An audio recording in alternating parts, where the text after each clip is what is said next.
Je suis suisse, mais quelle heure est-il? Moi je sais. Suisse, c'est propre ici, non? Bah oui. Suisse, et l'or des nazis? S'il te plaît. Suisse.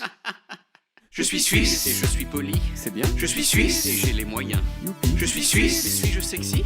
Oui, mais surtout gentil. Oh non. Suisse? Pourquoi est-ce que l'hymne suisse n'est pas très bien?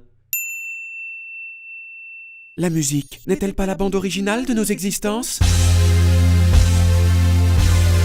Si, mais c'est aussi la bande originale des choses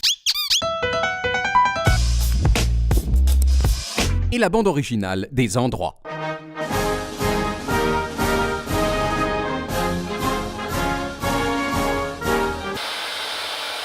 Ces bandes originales d'endroits, on les appelle des hymnes. Il y en a des très bien, comme par exemple l'hymne allemand.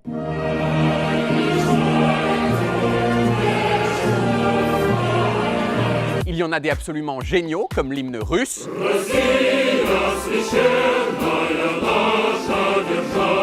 Et fun fact, c'est Vladimir Poutine lui-même qui l'a choisi comme hymne. Comme quoi on peut être méchant mais aussi mélomane. Et puis à côté de tout ça, il y a l'hymne suisse.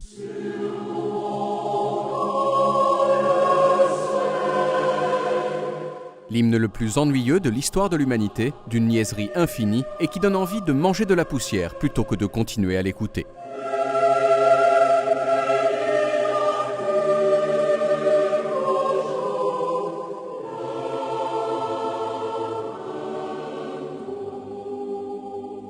Alors vous pensez peut-être que je dis ça parce que je suis un sale raciste, anti-suisse, mais en fait, pas du tout. Déjà parce que le racisme anti-suisse, ça n'existe pas, Ah bon, pourquoi? Parce que c'est pas systémique. Sale suisse.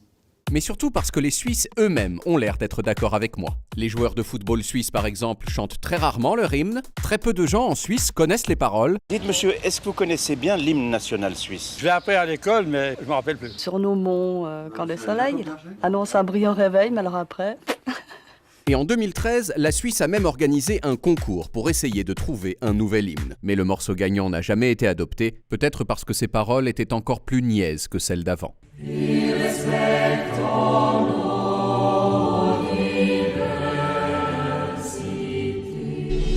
Mais alors techniquement, qu'est-ce qui fait que l'hymne suisse est naze? Eh bien pour le savoir, j'ai écouté des dizaines d'hymnes du monde entier et j'ai découvert deux choses qui peuvent expliquer la nazerie de l'hymne suisse. Chose numéro 1, le tempo. En moyenne, les hymnes des pays de l'OCDE, c'est-à-dire en gros les pays occidentaux, sont joués à environ 93 battements par minute. Et les deux hymnes les plus célèbres du monde, la Marseillaise et l'hymne américain, sont souvent joués beaucoup plus vite que ça. L'hymne suisse, lui, traîne le plus souvent sa race à 65 battements par minute, ce qui en fait l'un des hymnes les plus lents du monde occidental.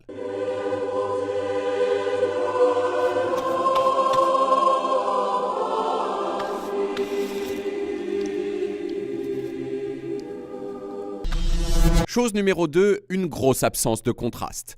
La plupart des hymnes réussis, sur la tête de Wham, mélangent des moments de grande joie et de grande tristesse. Dans la Marseillaise, par exemple, certes le refrain est plein de joie guerrière, mais il y a aussi un passage mineur complètement déchirant qui me donne envie de pleurer en léchant des petits fromages. Même contraste dans l'hymne italien.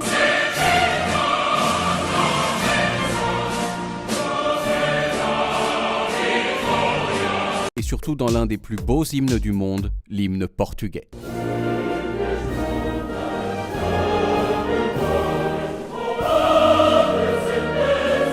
Excuse-moi? Oui? La morue et la truelle, c'est pas un peu systémique quand même? Non, toujours pas.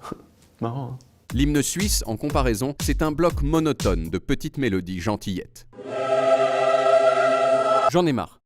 Mais alors, qui est la personne qui a écrit cette musique pas top top? Eh bien, pour le savoir, il faut aller en Suisse, et plus particulièrement à Lucerne.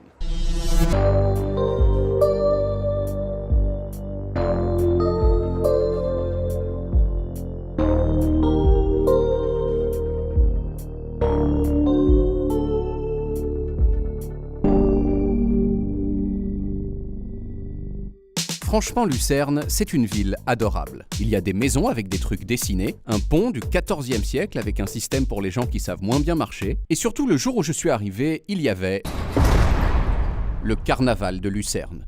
Une fête connue dans toute la Suisse, avec des fanfares Chucky, du clubbing de rue et surtout des milliers de gens qui m'ont permis de faire une des choses que je préfère dans la vie, repérer les déguisements problématiques. Appropriation culturelle. Appropriation culturelle. Appropriation culturelle. Eh, bien joué, là, on peut pas savoir. Et puis le lendemain matin, je me suis levé tôt et je suis allé ici.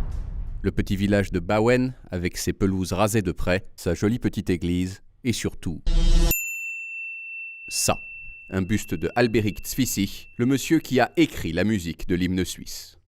Albéric est né en 1808 dans cette maison, juste au-dessus de son visage. Comme il aimait bien Dieu, il est devenu moine, et il a commencé à écrire de la musique religieuse.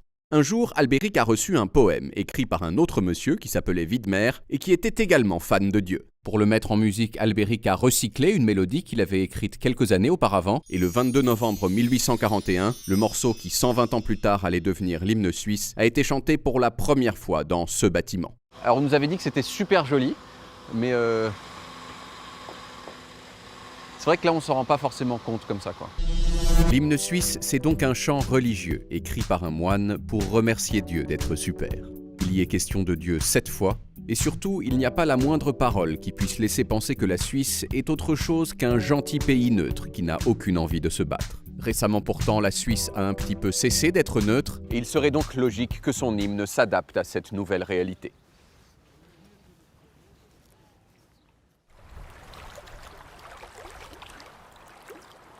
Sur nos montagnes, la sagesse, sur nos visages, la tendresse, mais craignez surtout la colère, enfouie sous ces charmes offerts, car au moindre faux pas, nous n'hésiterons pas à geler votre compte bancaire.